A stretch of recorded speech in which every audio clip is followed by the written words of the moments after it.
Hello, my name is Rich Howard, owner of Architectural Builder Supply. In this video is to bring you a closer look at the Donjo number 1502. This is in a 619 finish. This is what is referred to as a hinge pin doorstop, a very typical piece of equipment that you see in residential construction primarily, and is used in those instances where a hinge pin stop is the least worst of all methods to stop the door. They are a band-aid at best, but they can function without any or too much trouble. And what I mean by that is, if you were to install this onto a door and you were to push on that door, what's initially going to happen is the rubber bumpers are going to compress. And we do sell these replacement bumpers separately. If you need those, reach out to us. If you continue to push that, something's going to start to bend, break, puncture, tear, things of that nature. I've had customers walk in with these items on a picture of their hollow core crushed door, and it wasn't the fault of the hardware. Someone so violently pushed the door that it literally took the veneer and its supporting honeycomb structure below it, the cross-batting the backer, and crushed the door in. So if your application can avoid that sort of vandalistic, abusive use, hinge pin doorstop might be the way to go for certain applications. Now, there are proper pieces of equipment for stopping doors, and those are called overhead stops.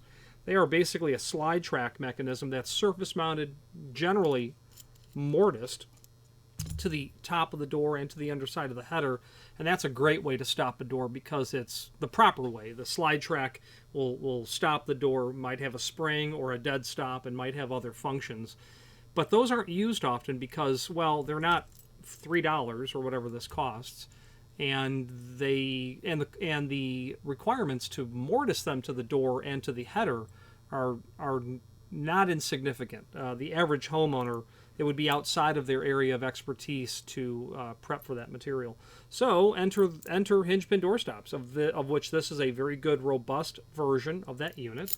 And I have the screw loosened ever so slightly so that we can articulate this, which basically gives us our different degrees of stop.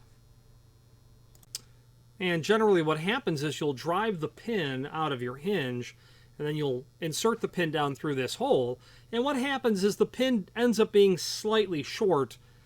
That's an issue to almost no one, although there is a company that exists that has a pin that is longer to account for that. But I wouldn't consider it too much of a problem. So the question ultimately becomes, well, will it work with my hinge? It might. And the way to determine that is to take a dimension of the ID of the bushing that's there, and then you can measure your pin to see if it'll work. The ID of the plastic bushing is 0.236. 0.236 is what I get. I've also had people say, well, that's too small, so I'm going to remove that bushing altogether.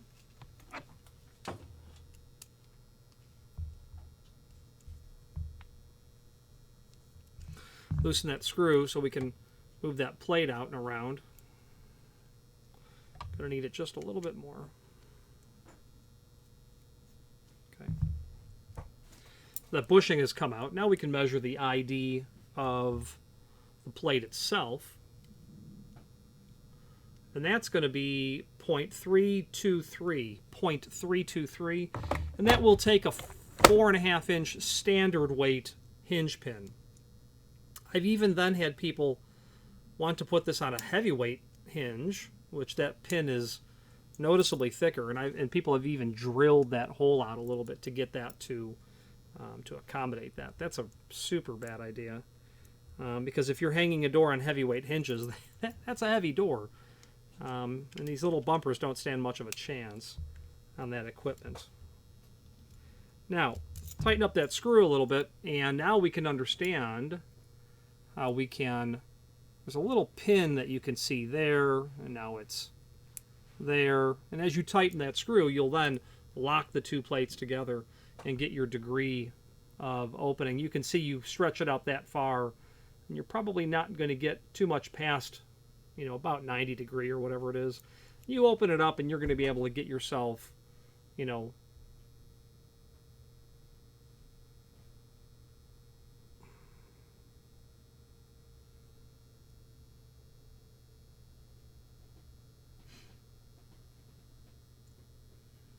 you know, 150 degree, something of that nature.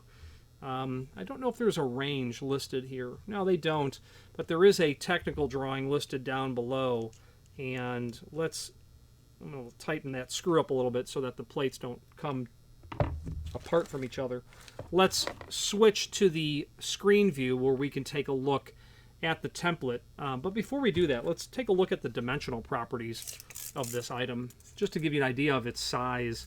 From the outside, where the pin goes through, looks like it's almost 2.5 inch. And then, reasonably each plate is going to be, right in the range of about 2 inch. I'm just putting a tape measure to give you an idea. At its average sort of condition, about 3 inch overall, tip to tip.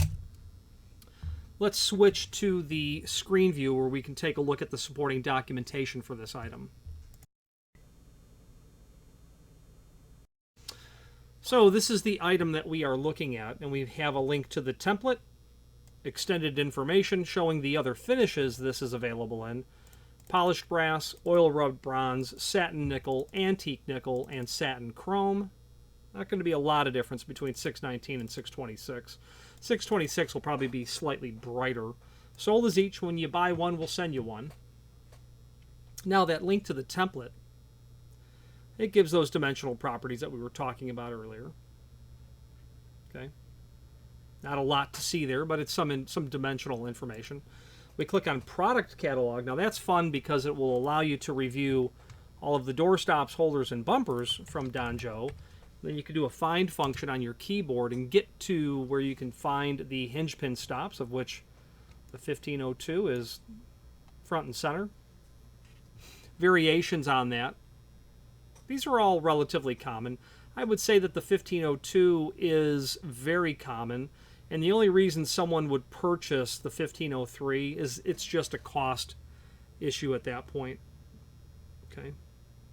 This portion here will rest up against the face of the door, and as you move the door out, it will, turn that clockwise. They all operate in the same fashion, basically. These are integrated dead stops. They replace your hinge pin. That's going to force that door to stop, and if you keep pushing on it, something's going to bend or rip out, so be mindful. Okay. They do have a range here, which I didn't notice earlier. I would argue that will go well beyond 100 degrees. Well beyond.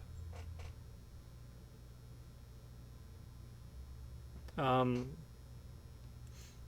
quite sure it'll go well beyond 100 degree.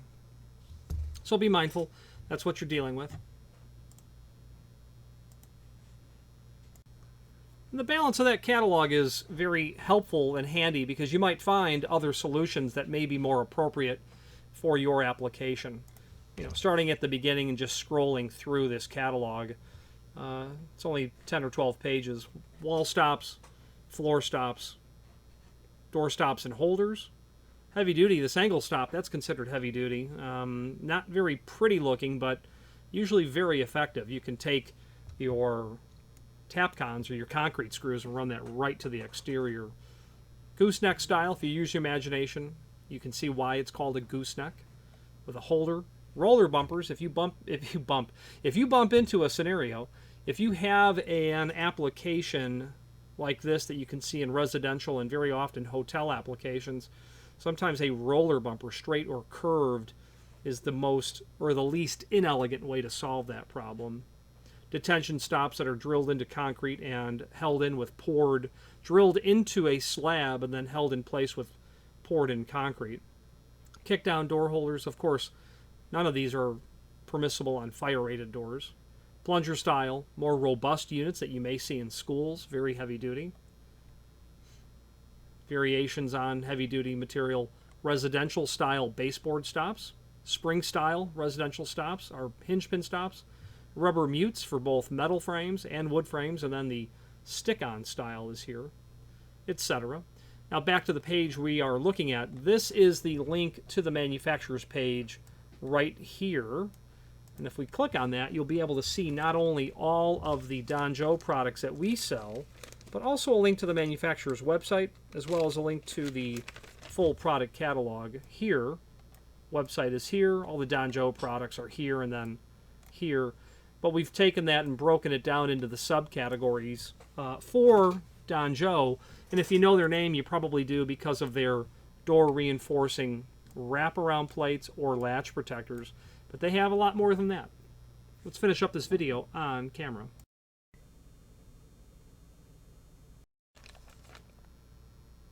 Now, I would certainly suggest that you review their catalog. You know, they have a lot of common material. You know, material that you can certainly get from other sources. But they have some material that's a bit unique to them.